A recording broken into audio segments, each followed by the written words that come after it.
David Brewster here again with another episode of Chordplay, and this is the Chords of Rush. And of course, Lifeson from Rush is a very famous and respected, prog-rock legend. And he's definitely been a big influence of mine and lots of guitarists out there. Historically, if you look and, read interviews and kind of, learn some of the influences of some of your favorite guitarists, people like John Petrucci, and there's a whole bunch of guitarists that are influenced directly by Lifeson. So really, in a lot of ways, Alex is kind of similar to Andy Summers from the Police, because Andy kind of flavored, the music of the Police with these textures and sounds and tonalities, and Alex from Rush kind of did the same thing. He kind of gave Rush this signature kind of flavor and sound.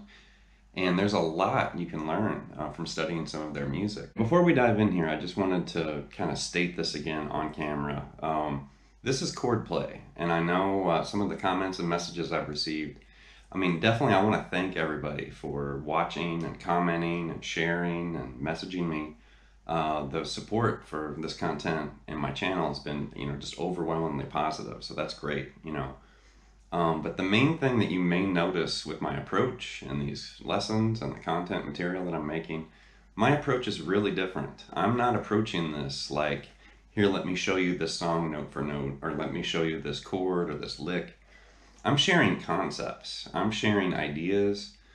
I'm attempting to help you become more creative as a musician, instead of being locked into this rigid kind of note for note world and emulating, a band or a guitarist, like a Xerox copier.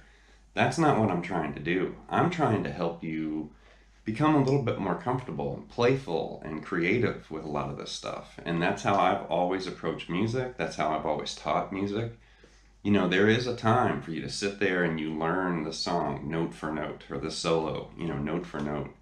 But then there's also a time for you to kind of step away from that and be yourself and fend for yourself and find your own way and be creative and play with a lot of these sounds. So that's really what Chordplay is all about. The name of the series, Chordplay, is literally what we're doing. We're just playing with chords, but we're doing it stylistically based around certain guitarists or certain bands. I don't know about you, but for me, when I hear a chord, sometimes I can just hear one chord, a certain voicing or a certain arrangement of a chord, and my creative, energy or my mind or my imagination starts to run wild. I'll hear that single chord, and then all of a sudden my brain or my ear or whatever it is, it freaks out. It's like, oh my gosh, there's something there. And I'll learn the chord, and then I'll start to play with it. And the next thing I know, maybe I've written, a chord progression or part of a song or a complete song or a whole album or whatever. So I'm influenced by my ears. Obviously I'm influenced by my eyes and my brain too, by reading or watching someone play. But sometimes I'll just hear something and I'll spark, something in my head or in my ear. And that's what I'm trying to do with this, is to put some, different information, some new chords, new licks, and new ideas, in front of you, and just kind of see what happens. You might take, some of the chords we're going to look at in this lesson, and you might write a new song.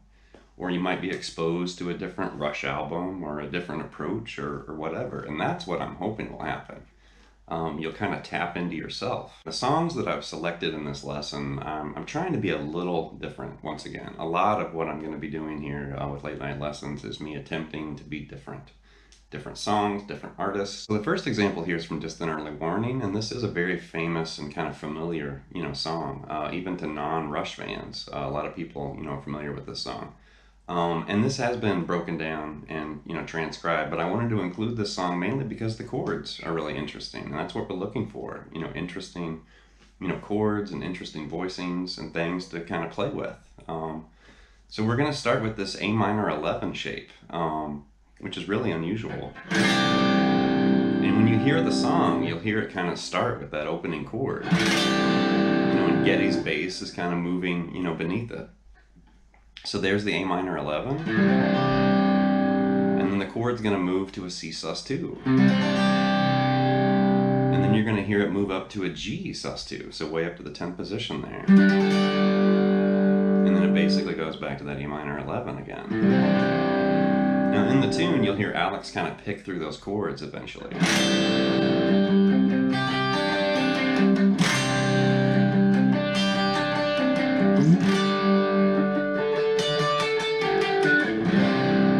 That kind of thing. And I like that playful kind of sound, picking through the chords once the progression's established. All right, the next example comes from the song Entre Nous, which is on Permanent Waves. Entre Nous is French for in private or between us is how that translates. And I literally had to look that up because I don't speak French.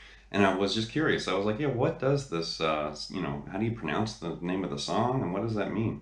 And I looked it up. So I learned something, from this chord play lesson. So anyway, there's something really interesting happening with the chords. And Alex basically starts the song with A major, and he's picking through this, it's arpeggios. But the chord progression, this is the bridge. This is kind of the bridge section of the song. But we're going to hit A major, and then an A sharp 11, and then basically an A5. So he's kind of picking through that.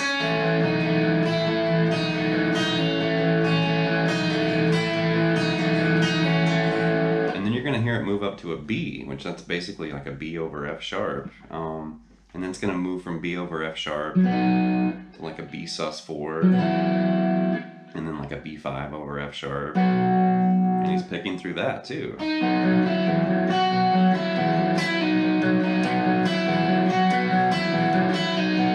So that's basically how the song starts.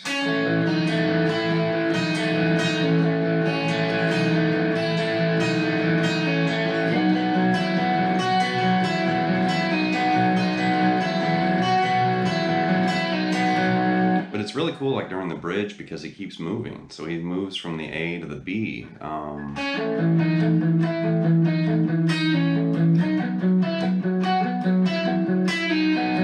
then he basically moves up again to C, and then a C sharp 11, and then a C5 over G, and then he moves up to a D over A right there, and then a D sus4 over A, and then a D5 over A.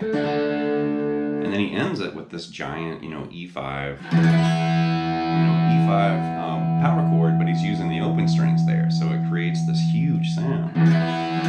And that's another area of Alex's, chord expertise, is there's a lot of songs that have these big, dreamy, open-ended bar chords and power chords. And we've talked about those open-ended chords in several chord play episodes, Pink Floyd and Alice in Chains and Incubus and Dream Theater.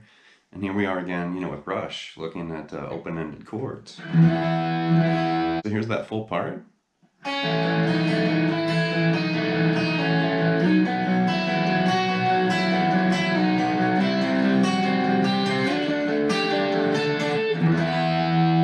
Something like that. The next example is from Free Will, which is also from the Permanent Waves album. And this is another song. This has been transcribed and broken down. It's maybe not as common as some of their other songs, but the main reason why I picked this song and this section of the song, I just like the chords, being used, and that's kind of what we're hoping to kind of tap in here, some different flavors and sounds. So this section's going to start off with a B minor 11, which is going to put us right here. So it almost, it feels like kind of a modified, G kind of feel in a way, but it's a little different because we've got, the A there on the G string on the second fret. And then that is going to move to a B flat major 7 flat 5, and we can find that just by moving your index finger down to B flat.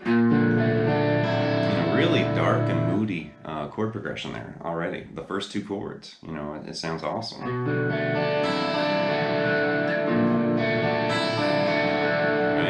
And then it's going to move up to the C sus4, and then it moves to C major. So he's really just kind of picking through those chords.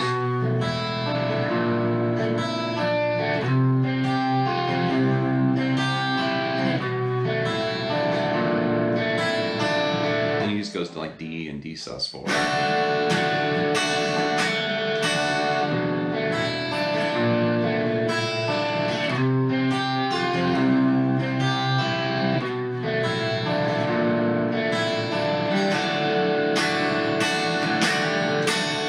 Really cool, and it's simple. It's based around basic shapes and voicings, but it has this very haunting and awesome sound. Honestly, my favorite Rush album is Exit Stage Left. That one right there. I used to listen to that album every day as I was getting ready to go to school, like back when I was in high school. And I don't know why. I mean, that continued. That was a trend. I think I did that like for 2 years or something in high school. I like every morning I would take a shower and get dressed and kind of, get ready to go to school, and that was playing. So on the Exit Stage Left album, there's a song called Brune's Bain, which is the opening, kind of the intro before they play the trees. And it's the only album you can hear this little kind of Alex Lifeson solo. So here's a clip of me playing through this kind of acoustic solo.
The last example's from the song Ghost of a Chance, which is on Rolled Bones, and that's, of course, a little later in Rush's career.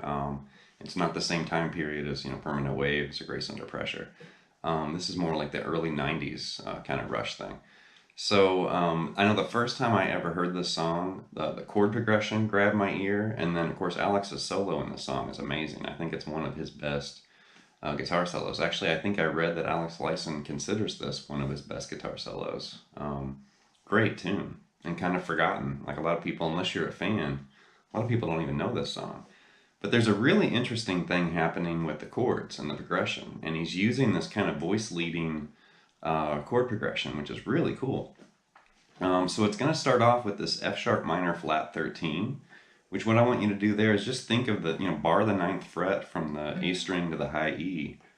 And then right there, just play, basically it's a D major 7 chord. But we're going to bar that on, the 9th fret there and grab that F sharp.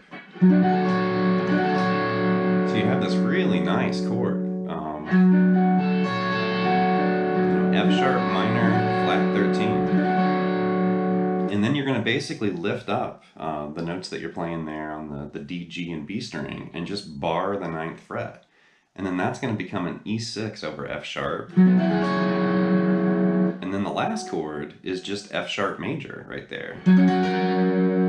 So if you put those 3 chords together, it has a really nice sound. And basically what's happening there, like I said, there's some voice leading. So for that first shape, you're hearing this A, and then you're hearing, basically a G sharp on that second chord. And then when you hear the F sharp major, now you're suddenly hearing A sharp in there. So there's this little 3-note kind of melodic phrase happening in that 3-chord progression. And I really love the way those chords kind of pull on each other.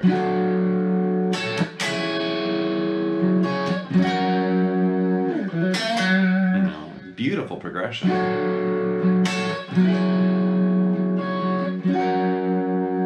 And of course he comes out of that, chord progression and starts playing some melodic, phrases.